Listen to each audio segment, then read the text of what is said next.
Moja današnja gošća odrasla je uz glumce, uz umetnike, iz umetničke porodice dolazi. Pre 13 godina povukla se potpuno sa scene. 15 godina nije dala nijedan intervju. Kada ukucate njeno ime na Google, ne izađe ništa. Sem nekih par tekstova, da li se sećate čija je kćerka. Čuvena replika, imate li žitan, pa žita imate u poljoprivredne zadruge, već generacijama se prepričava i svi se smejemo. I 90. godine je ona obeležila u njen raskošan talenat, specifičnu boju glasa. Ako kažem Ksenija Đokić, mnogi će se pitati pa ko je sad to? Ako kažem Ksenija Janićijević, dobro vi meni došli. Bolje vas našla, hvala puno na pozivu. 15 godina niste davali ni jedan intervju. Nisam. Jedno 15 godina se nisam u medijima pojavljivala, a poslednjih 13 ništa gotovo nisam ni snimala. Ništa, apsolutno ništa. Pa poslednje što sam radila je serija Zvezdara Dragoslava Lazića. I to je to. To je to.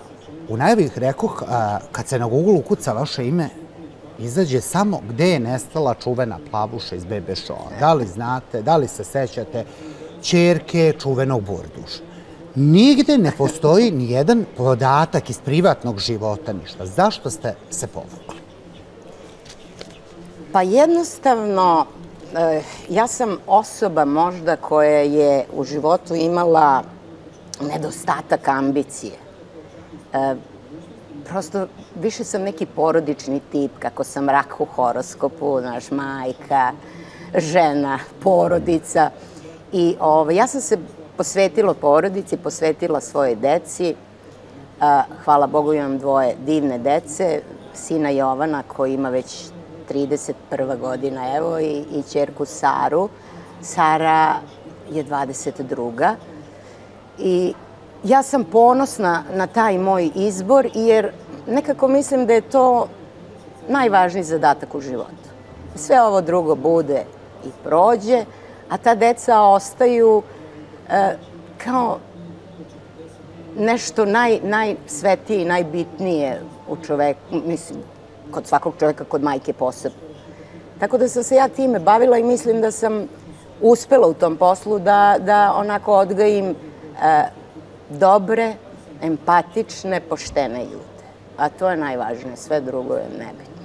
Kad je došlo do tog prezasićenja glumom, pre nego što su se uključile kamere, rekli ste, moj otac je mene hteo da sačuva, ali pričat ćemo mi tokom emisije o tome, od glume i od ovog sveta.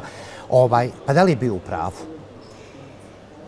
Pa sad, iz ove perspektive i s ovoliko godina koliko imam, bio je u pravu. Jeste bio u pravu i možda su i te njegove reči negde meni odzvanjale u glavi, pa sam se ja nekako i sama prilično povukla iz čitave te priče. Niti se ja nešto krećem po tim krugovima, niti sam ja ikad u životu išla na neki casting ili sam zvala nekoga da pitam za ulogu. Jednostavno to ne bih bila ja, to nije moj manir. Ja nisam nametljiva, nisam dovoljno ambiciozna i shodno tome situacija je takva kakva jeste.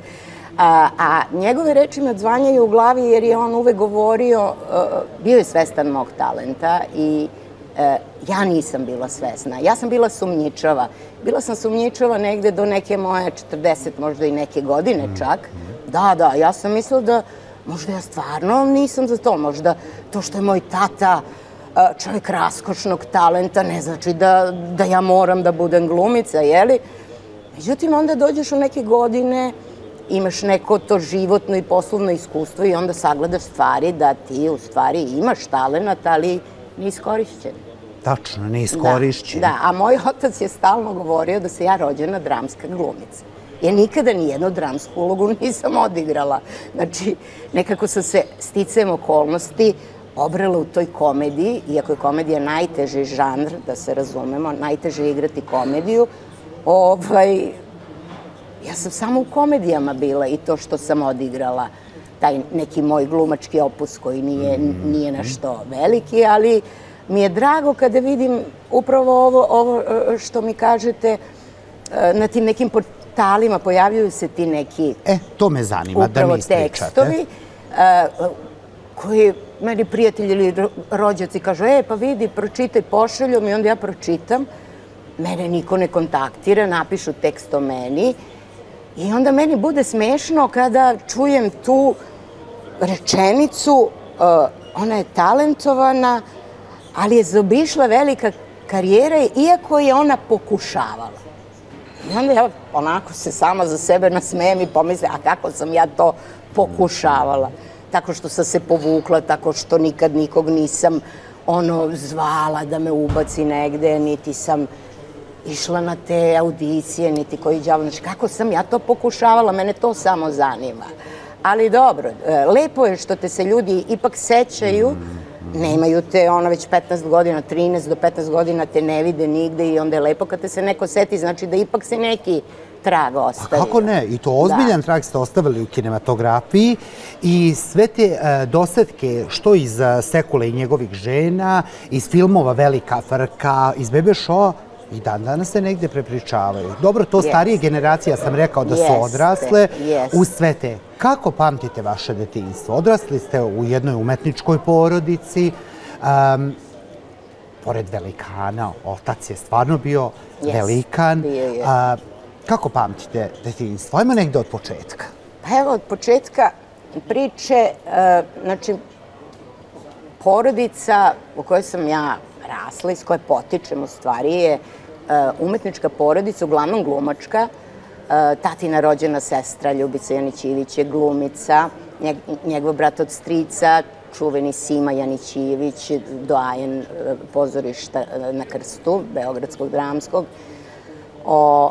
Onda tetka mi je bila vajar, onda brat od tetke mi je Boris, koji je multitalentovan čovek, znači on je i kompozitor, i pevač, i tekstopisac, i glumac. Jednostavno, od malena živiš u tom okruženju, živiš prosto taj život i ti se, hteo ne hteo, inficiraš time. Plus, povučeš i taj gen. Jednostavno, to je neki put koji tebi tako trasiran da ti jednostavno to zavoliš. To ti je jedino čime želiš da se baviš. Pretpostavljam da je tako i sa decom drugih glumaca, jer uglavnom deca glumaca su glumci, je li tako? Tako je, apsolutno. Retko ko da nije. Tako da, to je prosto bila neka neminovnost. Iako je tata pokušavao da me odvrati, nikako. Tata vam nije dozvoljavao da se bavite, zapravo nije želeo? Ne, nije želeo. On je mene podržavao, on je bio oduševljen, stalno me terao da mu govorim te dramske tekstove, da mu recitujem. On je u tome uživao, ali nije bio za to da mi to bude životni poziv, jer je stalno govorio, ćerko, to je i za muškarca u ovoj zemlji pretežak posao, a za ženu stostruko teže.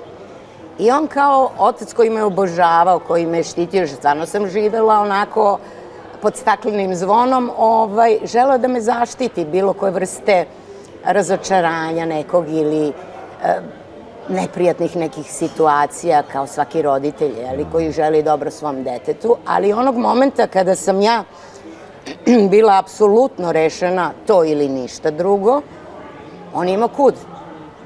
Morao je da me podrži, rekao je, podržavam, nek ti je sa srećom, znači u svakom slučaju bila mu je najbitnija moja sreća, a znao je da čovek ako se ne bavi poslom koji voli, ne može da bude srećan. Mislim da se ne lažemo. Znači kad ideš ti na posao koji voliš, ti si prepun energije, elana, presrećan, zadovoljan i jednostavno nije imao kud. Nije imao kud. Nije imao kud. 86. Vaša prva uloga? Moja prva filmska uloga je uloga Milke u filmu Sekula i njegove žene, koji je nastao iz monodrame koju je moj otac nekoliko godina pre toga napisao i to je monodrama koja je imala tragičan kraj. Ta monodrama je ušla i u knjigu najboljih monodrama naših. Bila je na RTS-u emitovana, Čak je i tada su bile LP ploče, objavljena je na LP-u. Onda je Dragoslav Lazić, naš kućni prijatelj, čuveni veliki reditelj, došao sa idejom da tata prekroji taj scenariju i da napravi jednu pitku, onako, zabavnu komediju i da se odradi taj film. Tako je krenula ta saga o Sekuli, na kraju su 3 filma urađena o Sekuli. I naravno, mene nije bilo tu u podeli. To mi je isto još jedna stvar koju sam malo čas vama pričala, da moj otac, iako je to, uvek te to prati, tata je ubacio, tata je namestio, tata je napisao ulogu, što nema veze sa životom. Moj otac uopšte mene nije imao u planu u tom filmu. Ja sam tada imala nepunih 18 godina. Bila sam vrlo stidljiva. I onda, sad pravim malu digresiju, onda mi uvek ona rečenica Sigmunda Freuda u glavi. Prvi znak gluposti je nedostatak stida. Što će reći, ipak sam pametna. Šalim se. Ali moj otac isto bio stidljiv čovek. Privatno je bio stidljiv čovek. I mnogo glumaca ima koji su privatno vrlo stidljivi, što opet nema nikakve veze sa njihovim poslom. Tako da on mene uopšte nije imao u planu za ulogu Milke. Tu ulogu sam ja direktno dobila od Dragoslava Lazića, koji je došao i rekao: Janačko, pobogu, zašto Ksenija ne bi igrala Milku? Na što je on opet imao: pobogu, Dragoslave, kako Ksenija da igra Milku? Ksenija je mlada, ne može, tu treba malo zrelija osoba ipak. Ma kaže, ona to 100% može. I Dragoslav ubedi tatu i tako ja dobijem u stvari svoju prvu filmsku ulogu. Eto. Znači, ne preko prezimena, nego... Ne preko oca, nikada u životu. Moj otac nikada nije nikoga pozvao, niti se nutkao za sebe, a ne za mene. Je li vam vaše prezime bilo Mač sa 2 oštrice? Jeste, jeste. Lako je njoj, ona je njegova... Uvek, da, to te od malena prati, ali bile su neke baš ovako jako opasne situacije gde mene to prezime skupo košta. A koji su to, ćete da nam otkrijete? Pa, na primer, na Akademiji dramskih umetnosti moj otac nikada nije došao, niti se pojavio na toj akademiji kada su bili ti prijemni ispiti i tako dalje. Ja sam spremila prijemni ispit, sama sam došla, to odradila i 2 uža izbora, znači 2 godine za redom sam ulazila u uži izbor i niko nije znao ko sam ja. Dok ne krenu časovi glume na akademiji, kad uđeš u uži izbor, 7 dana normalno pohađaš akademiju, imaš sve predmete, između ostalog i časove glume. I onda kada te profesor pita: Janićević? Aha, a šta je tebi Jovan Janićević? Sad ne mogu kažem komšija, šta da kažem? Ja kažem otac. A, Janačko ti je otac. I to mi nije dobro donelo. To mi nije dobro donelo. Ja akademiju na kraju nisam ni upisala. Znači, prošla sam 2 uža izbora. Posle drugog užeg izbora, kako imamo te završne ispite iz glume, to je javno, to svi mogu da gledaju. Znači, tvoj nastup, kako si se predstavio, tako znači tvoj prijemni. I uglavnom je tu puno i studenata i glumaca.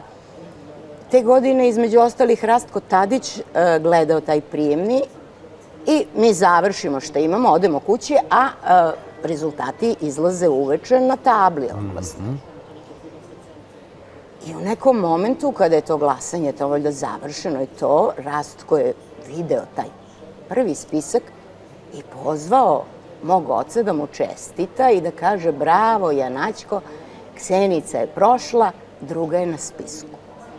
Neka slobodno večeras, opušteno ide, čestitam, čestita čovek meni, sad ti računaš, primljen si, ja van sebe presrećena, znaš, neverovatno, letim do akademije, životni san, i ja dolazim, izlazi spisak, 16 ljudi je na spisku, te godine stvarno bila pretalentovana generacija od 30 ljudi iz tog užeg izbora. Stvarno je bilo jako teško izabrati 10, jer obično 10 ljudi prolazi na klasu.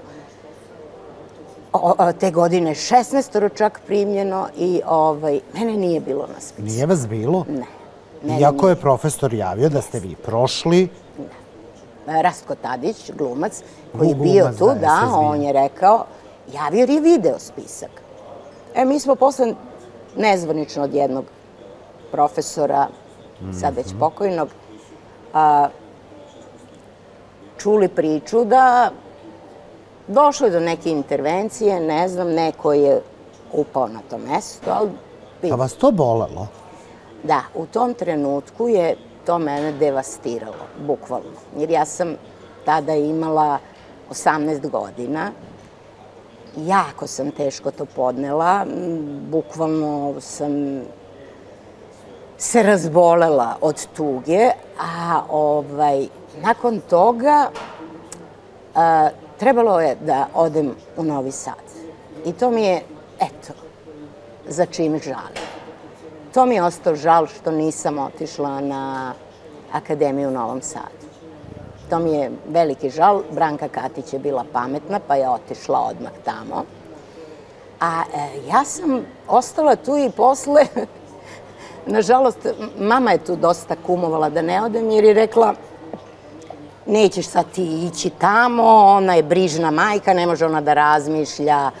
To su takve godine bile, znaš, roditelji brinu da odem, ja sad tamo preko nedelje me ne vidi.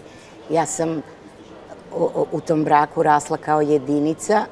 Moj otac je imao prvi brak iz koga ima sina, a iz ovog drugog braka ima mene i mi smo živjeli nas troje, znači kao jedinica sam odrasla i to bi za nju bio lom da sam ja sad bilo gde pošla. I ja sam posle odustala. Ja sam jednostavno odustala. Možda mi je i to greška, jer uvek se upornost isplati, naravno. Ali eto, to su te neke moje možda mane, možda i vrline, ne znam više kako se to karakteriše. Malo pre rekli ste, svako jutro kad ustane čovek ide da radi posao koji voli, nema lepšeg osjećaja. Nema lepšeg osjećaja. A zašto ste napustili na 13 godina glumačku scenu? Zašto kad toliko volite? Pa jeste, ali jednostavno nije bilo prilike. Reditelji koji su sa mnom radili, oni kad nešto rade, oni me se sete i obavezno me kontaktiraju i angažuju. I ja se vrlo rado odazovem pozivu. Ali jednostavno nije bilo poziva. Do sad poziva ispred High produkcije. Nećemo sve da otkrivamo. Ali vi se vraćate na velika vrata. Jeste, i baš sam srećna i zadovoljna. Mnogo mi je drago što su, eto, ljudi mi dali tu priliku posle toliko godina. I onda ekipa, koliko vidim, to zdušno prihvatila. Divni ljudi u ekipi, divna energija. Nećemo da otkrivamo, mislim da će svima biti vrlo simpatično, zabavno i duhovito. I duhovito. Da, nadam se. Verujte da hoće. Ali ispratit će Hype televizija sve, tako da ćemo blagovremeno i da obavestimo publiku koja vas voli. Zatim 90. dolaze. Da, 90. teške 90. Teške 90. I u tim teškim 90. sa bratom od tetke, Borisom Bizetićem, pravite show program, bebe show, koji uveseljava naciju. I u tom negde Crnilu... U Crnilu, jeste. I to traje, boga mi, skoro 10 godina je trajao taj bebe show. I to je bila varijanta gde se skupila grupica ljudi, duhovitih, ono što kaže, razdragani, koji bi, eto, malo da zabave ljude, da malo razbijemo to Crnilo, tu monotoniju, da izmamimo neki osmeh ljudima. Nema ništa lepše od osmeha na ljudskom licu. Zaista nema ništa lepše. I mi smo to radili onako baš od srca. Iako nismo imali nikakve generalno uslove. Mi dobijemo kameru, dobijemo tonca i mi nemamo ništa. Ništa? Ništa. Nemamo kostime, nemamo objekte, nemamo garderobu, nemamo ništa. Znači, sve je štap i kanap. Iz tog štapa i kanapa izrodilo se nešto što je bilo neverovatno popularno i neverovatno gledano. A bilo je tu, mislim, kritika i ovakvih i onakvih, bilo je pohvala, naravno, ukusi jesu različiti, ali poenta priče, ja kažem, sada kada posmatram te naše emisije, shvatam da je u stvari to bila jedna satira. Mislim da se ne lažemo mi. Ti likovi ni malo nisu prenaglašeni. Ti likovi ni malo nisu preterani. A evo reći ću vam i zašto. Zašto? Imali smo tu lik Slavojke. Tako je. Koja je bila kao karikatura. Mislim, znaš, ono kao, je li moguće? Jedan dan ja idem ka Borisu i spuštam se niz Cara Uroša. Ja vidim živu Slavojku. Živu Slavojku koja hoda. Ja u šoku. Ja ne verujem, čak i ja mislila da smo možda malo preterali, razumeš? Ma kakvi? Ona je prevazišla i Slavojku, razumete? Tačno. I sada ja ulazim kod Borisa, šokiran, šta ti je? Rekao sam u šoku. Ja sam sada videla šetajuću Slavojku Cara Uroša. Po stajlingu, po svemu. Neverovatno. Likovi koje sam ja igrala, isto. Da, vi ste imali zahtevne uloge. Egzistirali oko nas. Tako je. To je bilo to vreme prosto. I mi smo eto na tako jedan šaljiv način pravili jednu satiru tog našeg tadašnjeg društva. Tačno. I niste imali samo jednu ulogu, vi ste svi imali po nekoliko zadataka. Svi smo imali po nekoliko zadataka. I tu je sve se baziralo... I Petka, ne Plavuša po potrebi. Jeste, pa Čepa, pa sijaset nekih glasova, razni koji se iz ofa pojavljuju i tako, i sebe iščupaš nekih 50 likova. Ali danas pamtite neku repliku, onako da vam je ostalo specifično za taj šou? Pa, ne konkretno neka replika, ali taj lik za koga su se mnogi vezali, taj lik te Zorke, on je bio neverovatno voljen, obožavan lik i negde i meni lično je taj lik bio simpatičan, iako je bio totalna suprotnost od mene privatno, ali mi je bio onako zabavan, inspirativan za rad, tako da smo se mi eto malo igrali, kroz tu igru nastali su ti likovi koji su dugo egzistirali, pa boga mi vidim i danas čak i neki mladi ljudi koji preko društvenih mreža me kontaktiraju, ja u šoku da uopšte znaju za to, vole to da pogledaju kada nalete, da, zabavno im je i tog perioda se sećam kao perioda kada smo se mi lepo zabavljali. Mi smo imali divnu atmosferu, mi smo se uvek šalili, uvek je bilo, nasmejani smo bili. Sve se baziralo na vicu u stvari, a onda mi svi improvizujemo.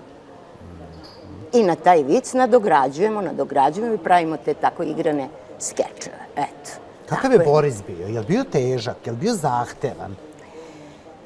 Pa Boris je veliki profesionalac. Mislim, on kad se radi, sve mora da bude pod konac, mora da je tišina, da bude koncentracija na nivou i tako i treba. A mi onako grupa razdraganih mladih ljudi krenemo i da onako malo čavrljamo u ofu i onda je znao malo da podvikne i kao aman ljudi dosta i tako.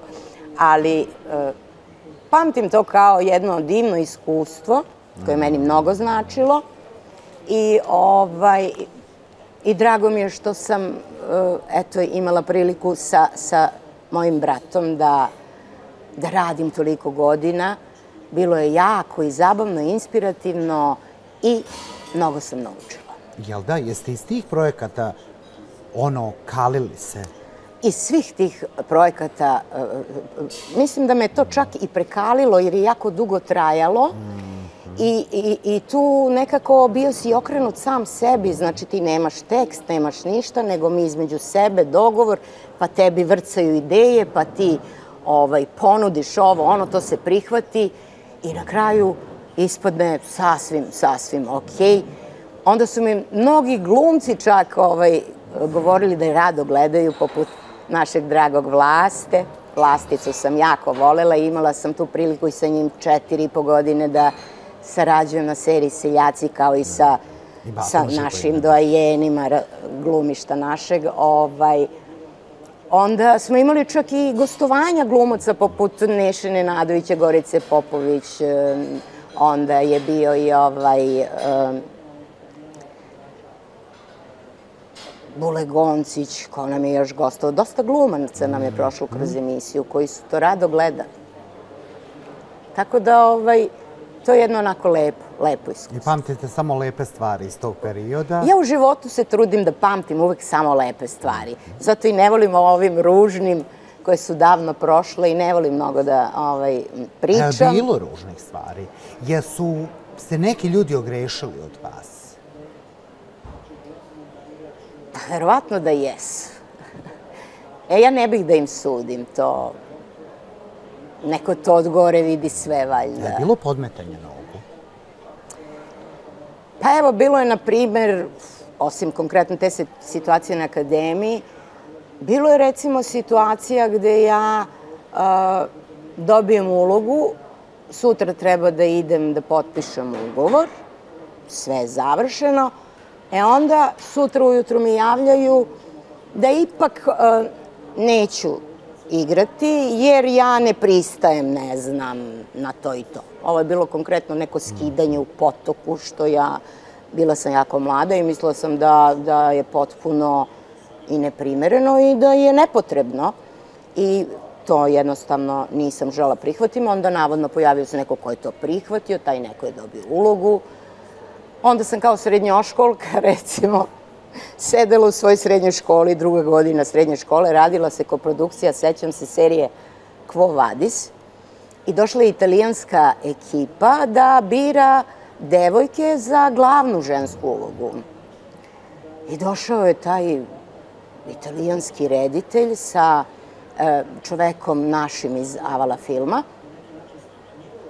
Prišao i možete vi da dođete. Ja dođem, da ostavim podatke, da dođem kod njih na razgovor u Avala film i tako dalje. Nas 3 je izabrano iz čitave škole, otišla sam gore, imali smo tako jedan neformalan razgovor, naravno opet ime, prezime, šta vam je Jovan Janićijević, otac. Ne može uloga. Ulogu nisam dobila, naravno. Pričali ste mi jednu stvar i voleo bi da mi i to i pred kamerama ispričate. Kako ste mogli da izgubite život i vi, vaš sin, zato što nisu želeli da vas poredi carskim putem? Da, načelnik koji me nije ni video. Ja sam stigla u porodilište. Srećom imala sam svoju doktorku koja je vodila tu trudnoću i koja je bila non stop uz mene i videla je da nešto nije normalno.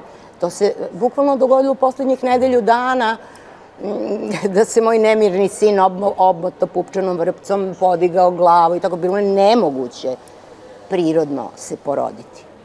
I posle 5 sati mrcvarenja onako popriličnog, kada, znači, već i detetu slabe tonovi, ja već više nisam dobro i tako dalje, ona zove načelnika i kaže, ovo je za hitan carski rez.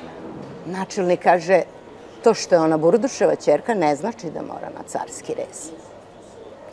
I mi smo preživjeli zahvaljujući doktorki koja je na svoje insistiranje i svoju odgovornost rekla, spremajte salu, ja odoh da radim carski rez. Strašno. To su tako neke situacije gde meni zaista to više odmoglo nego pomoglo. Možda i zbog toga što i moj otac bio čovek koji, to sam nasledila isto od njega, znači nenametljiv je, ni on nikada nije bio previše ambiciozan, njemu se jednostavno dogodilo nešto vanserijski, a to je da je opet Dragoslav Lazić prepoznao taj njegov talenat i dodelio mu ulogu romskog muzikanta, Burduša, koju je on tako odigrao da dan danas ljudi misle da je on Rom. Da. Dan danas ljudi to misle. Meni je to beskrajno simpatično, što znači da je on do te mere dobro odigrao ulogu, da nema dalje. Tačno. I on je se tako detaljno pripremao za tu ulogu da je on bio u Cigan Malama, boravio sa ljudima, učio akcenat, taj karakter, sve. I to je doneo tako da, kažem, i dan danas ljudi misle da je on Rom. Tačno. Neverovatno. Nerviraju vas takođe priče, to znam, kako je navodno trebao da dobije ulogu u određenim američkim filmovima i da su to bajke. Da su to bajke. To opet po nekim portalima, kažem, čudo jedno kako ljudi pišu, a nisu dovoljno informisani. Tako je. Jednostavno, dovoljno je uzeti i pročitati knjigu Bekima Fehmija i videti da to nije ni bajka, ni izmišljotina, ni legenda, nego jednostavno stvar koja je bila vrlo realna.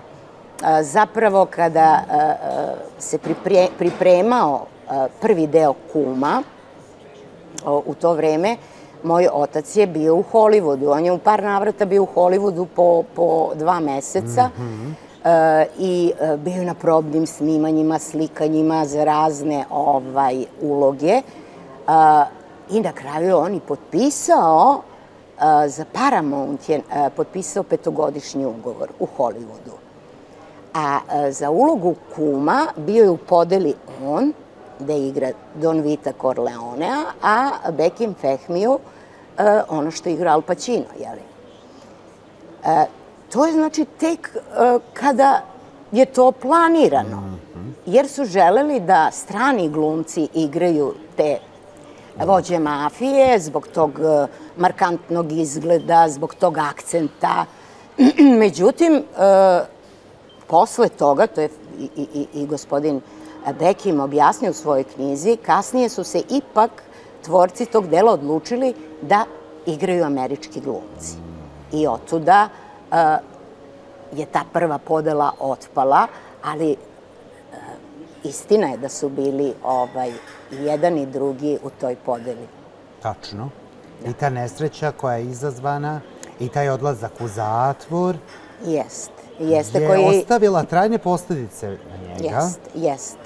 Trajne posledice na njega, jer je on bio jedno beskrajno osjećajno biće, empatično, dobrodušno, pravedno, opet sticaj tih nekih nesrećnih okolnosti, da li je to sudbina, šta li je, jeli?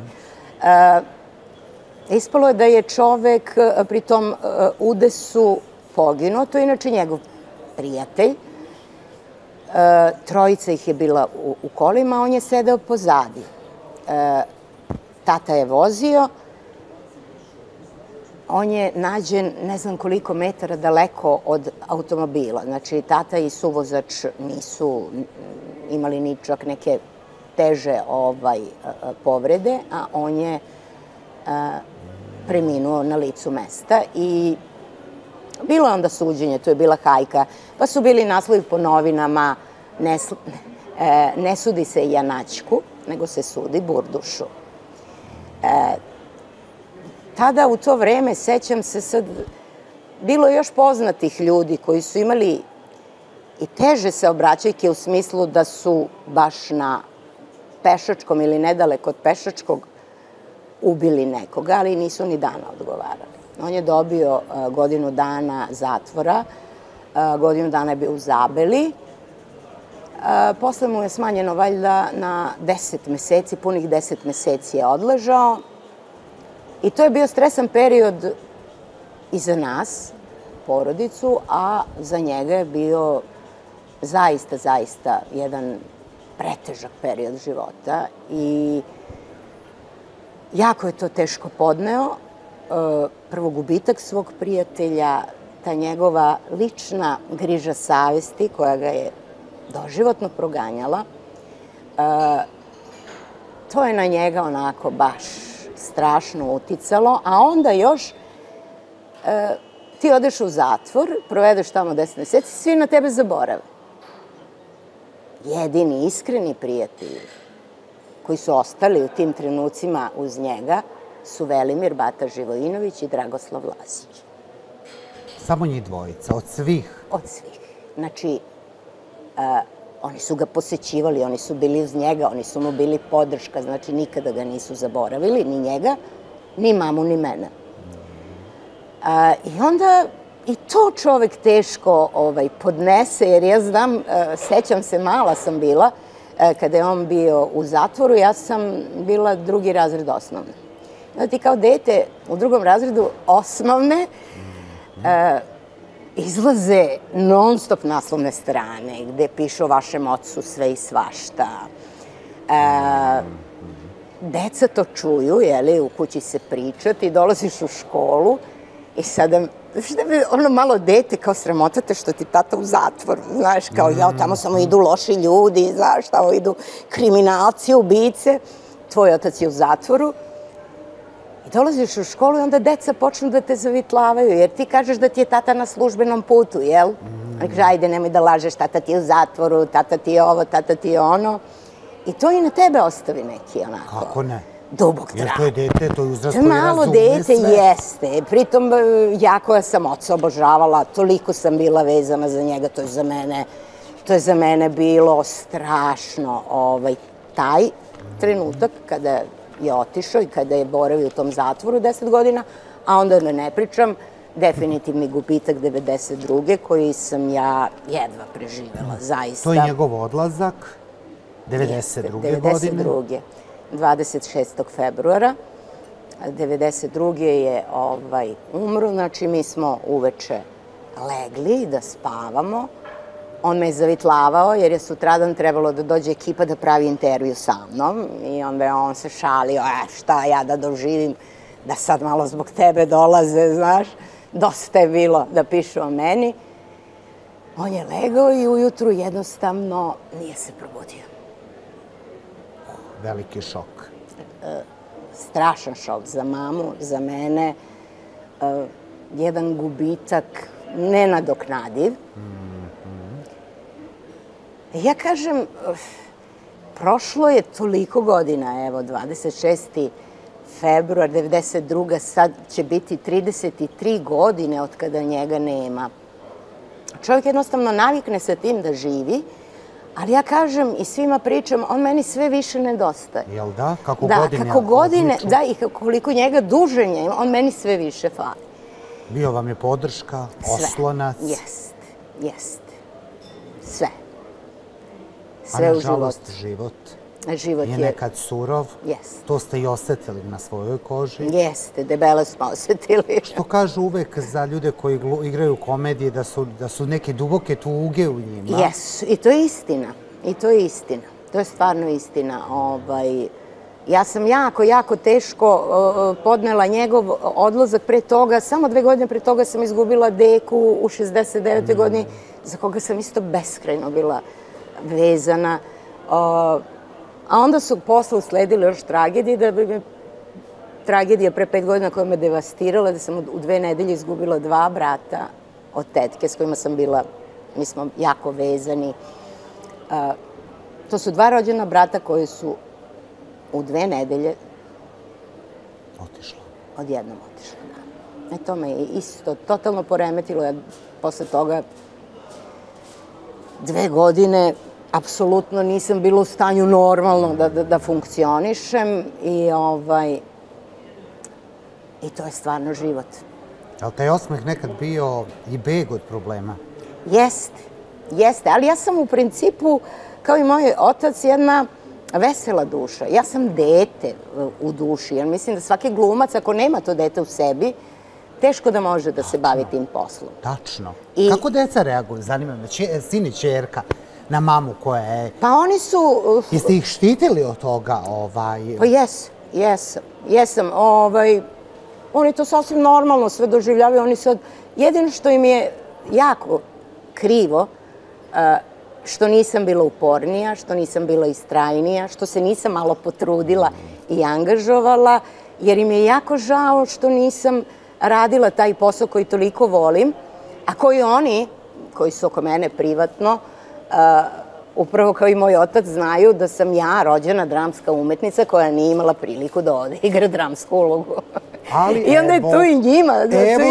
Evo, dočekali ste. Da. Dočekali ste i verujem da se radujete i da je to neka nova energija koja ulazi u život i polet neki. Jeste. I svi su presrećni zbog toga, jer opet vide taj moj dečiji osmeh na licu, tu neku moju razdraganost, tu želju za igrom, za istraživanjem, tako da su svi presrećni zbog mene. Jeste u ovih 13 godina pauze rekli nekad sebi, Bože, pa nije valjda da ja toliko ne vredim? Pa ja u ovih 13 godina pauze, ja sam svesna da vredim. Sad sam svesna.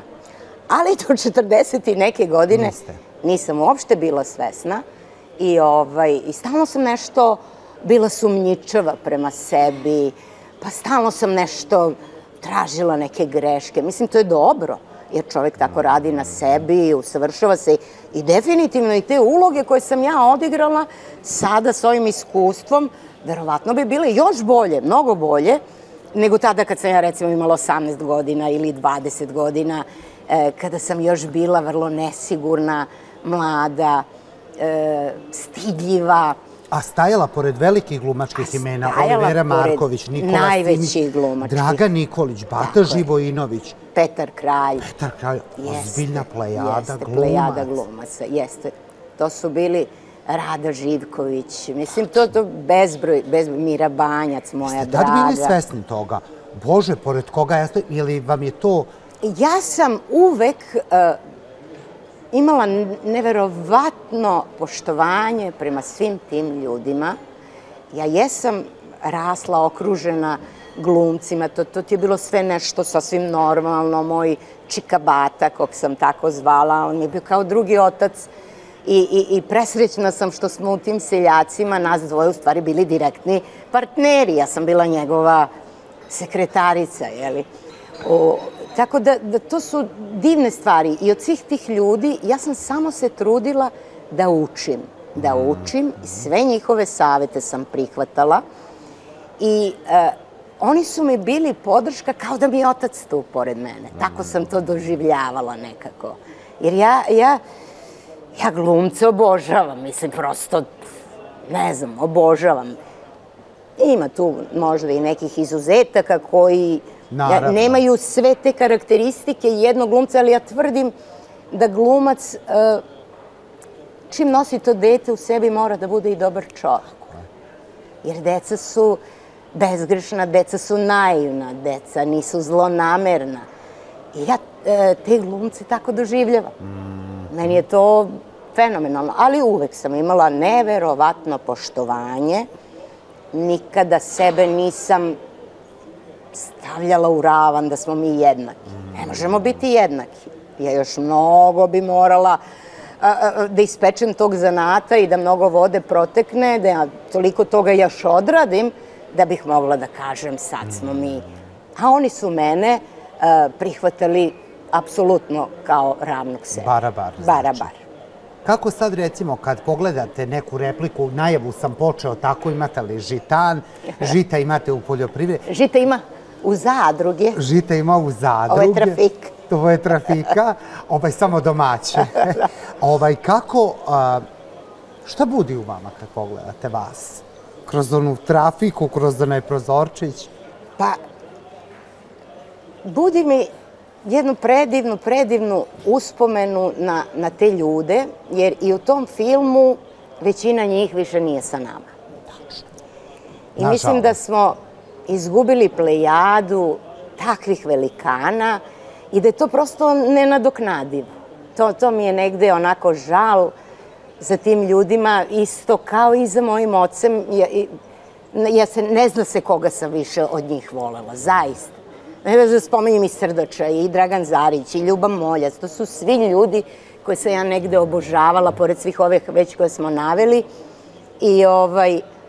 I tako neku tugu osetim što je to vreme prošlo, što to više nikad ne može da se vrati, a sebe posmatram kao to neko dete koje se tada našlo, eto, u toj priči. Vrlo sam bila uzbuđena, imala sam tremu da delim kadar sa takvim ljudima i stalno sam se plašila da ću ja, o Bože, da ću ja biti na visini zadatka, da li ću ja biti na... Jer tu je i specifičan akcenat i potpuno drugi ambijent. Ja sam gradsko dete, rasla sam u gradu, da ću ja to uspeti. Međutim, posle, tada sam sama sebi bila grozna. Jao, užas, jao, ne mogu da gledam. Dok su me drugi hvalili i sada vidim ljudi i njihovi komentari da su zaista u superlativu. I to mi je negde drago, što znači da ipak to što sam odradila je bilo dobro. Ljudi rado ga se sećaju, rado ga ponovo gledaju, komplimentiraju mi da meni prosto bude i neprijatno, jer ne volim toliko komplimenata, mislim, skromna sam ja osoba. To je ona stidljivost koju ste povukli na oca. Tako je. Jeste, i moj otac je bio, ali kažu veliki ljudi, to pričamo o svom ocu naravno, ne o sebi, veliki ljudi su krajnje jednostavni. I veličina je u toj jednostavnosti. A on je bio jedan običan čovek i zato su ga ljudi tako prihvatili jer on bio, što kaže, narodski tip. Mama je stalno vikala, nemoj, molim te, samo on da ide na pijacu ko Boga te molim, neće se do preksutra vratiti. Jer njemu kogod priđe, on stane, on popriča, a da ne pričam o njegovoj beskrajnoj humanosti. Znači, u to vreme njegove najveće popularnosti nije postojao niko ko se njemu obratio za pomoć da mu on nije pomogao. Bilo kako, mislim, da bude kum, da materijalno pomogne, da pozajmi, pa ima ona neverovatna priča kada se posle 20 i kusur godina pojavio čovek na našim vratima, nepoznat. Tata otvara i kaže dobar dan, on kaže dobar dan. Ja naći, koje se sećate vi mene? Kaže tata, jao, uđite slobodno, moj tata, onako gostoprimljiv uvek. Uđite, sedite, ne, zaista podsjetite me. A on kaže, ja sam Alberto Kasap. Znate kada ste vi nekada davno na Kornatima snimali koprodukciju, ja sam dolazio na snimanje da vas gledam, ja sam tada bio momčić i meni je želja bila da brodom ode za Ameriku. I moj otac, koji tada se od koprodukcija mnogo dobro zarađivalo, iz tog razloga je moj otac i napustio Beogradsko dramsko pozorište, jer je on recimo za jednu koprodukciju zaradio godišnju platu pozorišnu. I onda su se tako i Bata i on, mnogi glumci su otišli u filmske glumce, osnovali njihovo udruženje filmskih glumaca, a počeli su zapravo u pozorištu. I taj Alberto Kasap kaže, vi ste meni pomogli, vi ste meni kupili kartu, vi ste mene spremili za put, otpratili na brod i ja sam sada postao šerif Vancouvera. I ja sam došao da vam se zahvalim i da vam se na neki način odužim. Kakva priča neverovatna. Priča neverovatna. Oni su plakali i jedan i drugi tu, mislim, toliko emotivno dirljivo, da čovek posle tolikih godina zapucao put iz Vancouvera, došao jer on je prvo otišao u Ameriku, pa onda dalje i čovek je napredovao i stvorio svoju porodicu divnu i tako dalje. I onda smo bili zaista u kontaktu sa njim i to je jedno, to su predivne neke stvari. Kako ne, kako ne. Ja sam ponosna na njega, znači ne kao na jednu veličinu glumačku, nego upravo na to kakav je on čovek bio. Tačno, tačno. Ksenija, dođu smo pred kraj emisije. Eto. Sada vas pozovem za narednih 5 godina. Šta biste voljeli da mi ispričate? Pa voljela bih da ispričam da sam konačno odigrala neku dramsku ulogu ili eventualno neku ulogu u pozorištu, na primjer. Biće. Hvala vam mnogo što ste otvorili mi dušu. Yes. Ekskluzivno, posle Yes. 13, 14, Jeste, ja 15 zaista ne godina. volim da pričam o tim stvarima, ali kako ste mi vi posebno dragi i kako ćemo inače sarađivati i u buduće, eto, rado sam se odazvala ovom pozivu i bilo mi je jako prijatno. Nadam se da će biti i gledaocima, jer ove moje priče su onako možda malo emotivne, možda su ljudi od mene više navikli smeha nego ovih nekih tužnijih priča. Ma vi ste divni. I hvala vam beskrajno. Hvala i vama puno. Hvala vam. Prijetno svima. Prijetno.